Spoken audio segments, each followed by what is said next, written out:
Welcome to Module 3, Population Genetics and Forces of Evolution. From the standpoint of population genetics, evolution can be defined as changes in gene frequencies over time within a given population. A population is then defined as a group of interbreeding individuals. But what forces can alter gene frequencies over time? This is the question we'll be addressing today. Mendelian genetics, which we studied in the last module, is not enough to encompass all qualitative variation.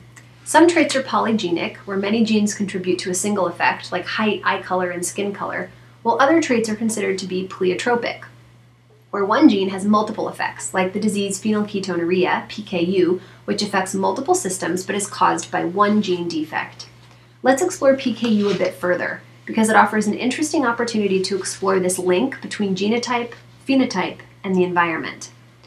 Individuals who are homozygous for the PKU allele are missing a crucial enzyme that allows them to metabolize the amino acid called phenylalanine. This then leads to an accumulation of large quantities of phenylalanine, which in turn can cause severe developmental delays or other types of phenotypic abnormalities. Environmental intervention is now very common. You can do newborn screening, and a PKU child will then be placed in an artificial nutritional environment while their nervous system is finishing developing. This can prevent developmental disorders. Or people with PKU can eat a special low phenylalanine diet and also develop normally. But the question remains, how do evolutionary processes control the distribution of the PKU allele in any given population? In other words, how do these genotypic frequencies change over time? And the answer is through a number of evolutionary forces: natural selection, sexual reproduction, mutation, and genetic drift. We're going to explore each one of these evolutionary forces in turn. The first is natural selection, which should be fairly fresh in your memory from the last two modules. The basic premise of natural selection is that individuals within a population vary. Some individuals are better adapted to their environment, and natural selection will eliminate those that are less well adapted. So natural selection can act on phenotypes, but it can cause gene frequencies to change over time. The next force is sexual selection, intrasexual versus intersexual selection. So competition between members of the same sex to acquire mates is called intrasexual selection. Competition between the sexes over mating opportunities is called intersexual selection. While Darwin emphasized male-male competition and female choice, we also now recognize that female-female competition and male choice also occur. We see this in human mate choice as well, and we'll be talking about that later on in the semester. Sexual dimorphism, differences in size, shape, or color between the sexes, is a really important aspect of sexual reproduction and sexual selection. Female preferences for male mates may in fact favor exaggerated traits. For example, here you see a picture of a female peahen and a male peacock. The male peacock has a lot of showy feathers, and you might think that this would not be selected for. They're noticeable to predators and they're cumbersome. So male peacocks might get stuck and be unable to escape from predators to find food. Peacocks use these elaborate tail feathers, however, to attract these female peahens. The peacocks with the showier feathers are better able to attract mates. So they're the ones that have offspring, and they're the ones that pass on the fancy feather genes to the next generation. But remember, an organism must also be able to survive, in addition to just reproducing. So peacocks can fold up their tails, making them less noticeable to predators, and making them smaller so they can escape if needed. You might be asking yourself why the peahens, pictured here in the foreground, are a dull brown. Well, it turns out that they're camouflaged because they're the ones who guard the eggs and the chicks. This is a trait that was also selected for. The third force of evolution that we're discussing today is mutation, which is changes in genetic material. Mutation can be caused during replication, by chemical exposure, or radiations. While most mutations are neutral, others can be harmful, lethal, and a few are favorable. Remember that mutation is the only mechanism that is ultimately capable of generating new variation on which selection can act. An example of a neutral mutation is what you see depicted here in the image, a cat with two different colored eyes. This mutation is completely neutral. It neither hinders nor helps this cat's survival or reproduction. The final force we'll be discussing is genetic drift, where a random change in gene frequency from one generation to the next. So you see, when populations are small, genetic drift can cause random changes in gene frequencies. These random effects caused by sampling variation can be important.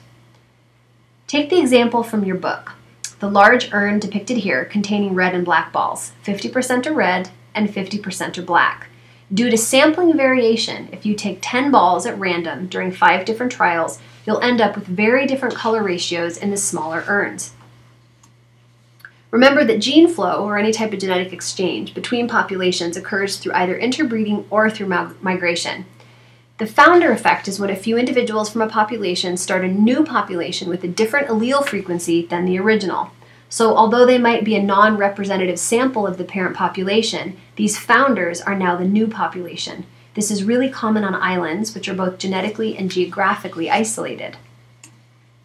The Hardy-Weinberg principle, or equilibrium, is that allele and genotype frequencies in any given population will remain constant from generation to generation in the absence of any of the evolutionary forces that we've just discussed. The assumptions of Hardy-Weinberg are that there can be no mutations, you have to have a large and isolated population, all members must survive and reproduce, and you have to have random mating. These conditions almost never occur in nature, so the Hardy-Weinberg principle, or equilibrium, is considered to be an ideal case. Natural selection does not only act on phenotypic variation from genetic differences, but remember, it also acts on behavior. So natural selection can account for flexible responses to environmental contingencies. In other words, individuals are able to adjust their behaviors in response to ecological circumstances. Your book provides a really good example of how natural selection acts on behavioral plasticity, using a case study here of the soapberry bug pictured to the right. Soapberry bugs mate guard to deter other males from copulating with the female. When there are a few females, this is a really good choice.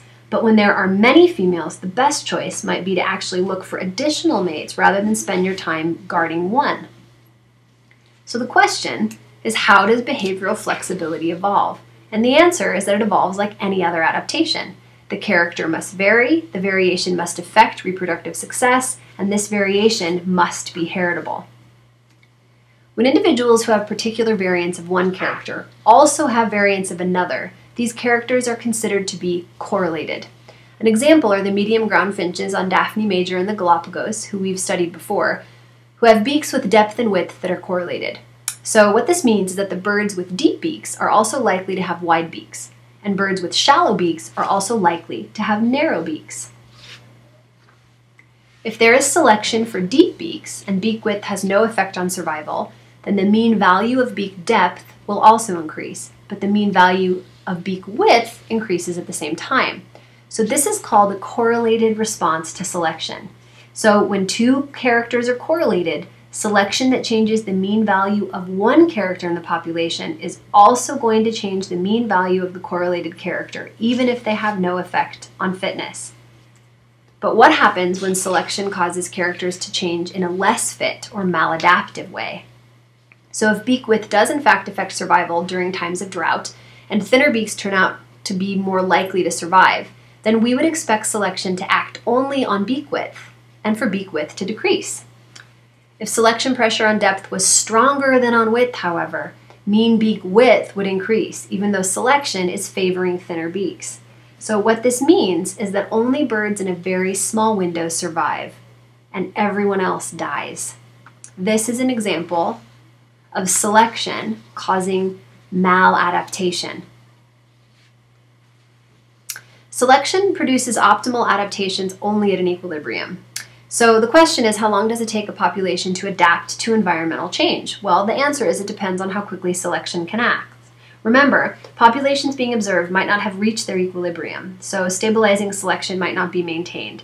A perfect example is the evolution of the human diet.